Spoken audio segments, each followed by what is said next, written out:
Hi everybody, my name is Barry Schwartz and this is the Search Buzz video recap. I'm trying this from a new position because I feel it's a bit echoey. I assume it's still pretty echoey and I'm going to try to figure out how to make this a little bit less echoey. In any event, this is the Search Buzz video recap. My name again is Barry Schwartz. Today is Friday, July 27th and I wanted to go through the latest news we covered over the past week at the Search Engine Roundtable at saroundtable.com. The first topic of discussion is Panda 3.9.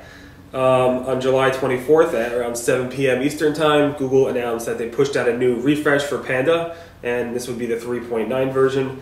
We're running out of numbers, like I discussed last time. Thing is, I really did not see many people complain about this update. Google said there was about 1% search result changes for queries. Again, it doesn't seem like a Panda update. It doesn't seem like it really affected that many people. Maybe Google's getting better at it, making it less known. Maybe all those people who already hit were hit. But again, it didn't really see much of it. So again, that was on July, I think 25th or 20 something. Yeah, July 25th or 24th. Google it was a whole big thing this week with Google and sending out Webmaster notifications. Last week I think on Friday or Thursday, we reported that Google sent out another huge batch of link notifications, bad link notifications to webmasters. It was a huge number of webmasters getting it, saying I didn't do anything wrong, yada yada.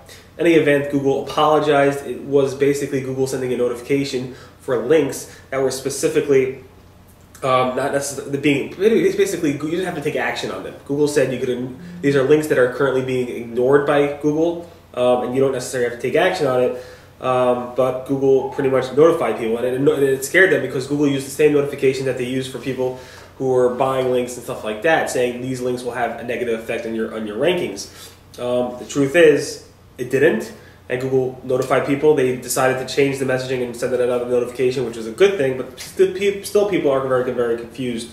Danny Sullivan from Search Engine Land basically said this was insanity. He went through a whole thing of how crazy this is and how it's confusing webmasters and making SEOs very confused. In any event, I have a long write-up about this on July 23rd if you want to take a look at it, and hopefully it will make a lot more sense. Next topic is Google said, if you have a penalty, do not wait for it to expire. As you know, a lot of manual penalties in Google have an expiration date, either a month, 3 months, 6 months, a year, or more, depending on the actual penalty and how many times you violated it. That being said, Google said, do not wait for it to expire. One is because it might take a really long time to expire. Two is, even if the penalty expires and you're still in violation, that penalty might come back again to hurt you. It might last a longer time. So just keep that in mind. Don't wait for penalties to expire. Google has a great new Webmaster Tools report. It's they increased the reporting on the index status report. They have an advanced tab now that not just shows you the index crawl rate, how many pages are being indexed by Google, which is a useful thing in itself. It's not showing just total index, but it's now showing the pages crawled, how much of that is indexed, how much of that was not indexed, and what pages are being blocked. And you can actually see the graph over time and stuff like that. So the lighting's pretty bad. Anyway, next week will hopefully be better. I apologize. So there's I have a whole thing about that with some cool stats showing on July 25th, showing normal websites, how they look, how sites that are being redirected, how that looks in a chart like that, and also how a new site with lots and lots of pages looks when they're starting to get crawled. It's pretty cool.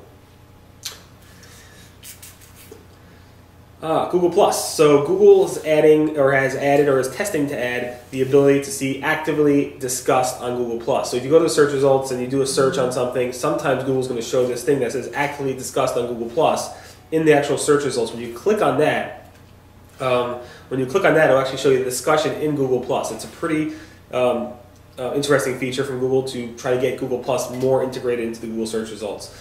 Part of that, this morning I reported about how Google's now showing more Google Plus types of results on the sidebar of the knowledge graph, where if you do a search for, let's say, SEO, social media, running, Apple, any of those types of queries, obviously a lot of those queries in the past would show up for knowledge results, such as Wikipedia results or some type of databases, but now some of these queries are actually showing up from Google Plus. So if you do a search for SEO, Danny Sullivan and Matt Cutz's Google Plus profiles show up in the search results. If you do a search for social media people's profiles show up in the knowledge graph area. It doesn't say knowledge graph, it says people related to, and links to their knowledge graph or their social media profile, either one.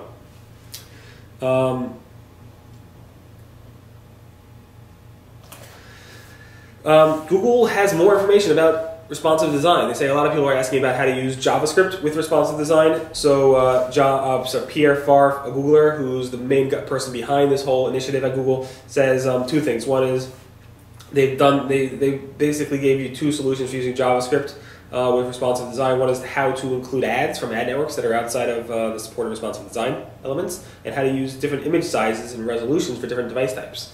And it goes through all the different methods and stuff like that. If you are doing responsive design, take a look at this post on July 24th at seroundtable.com.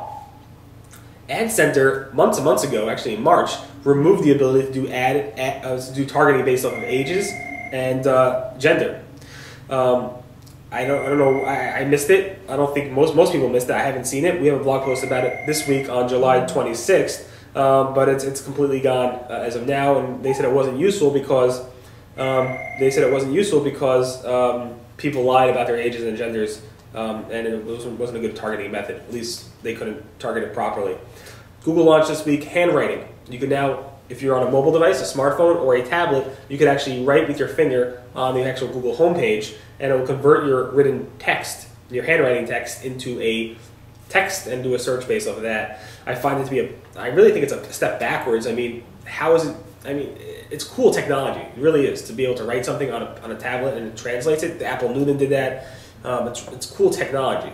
To do that in HTML5 on a web page is very, very cool. The only thing is, from a user perspective, I don't see how that's useful. It's hard to write.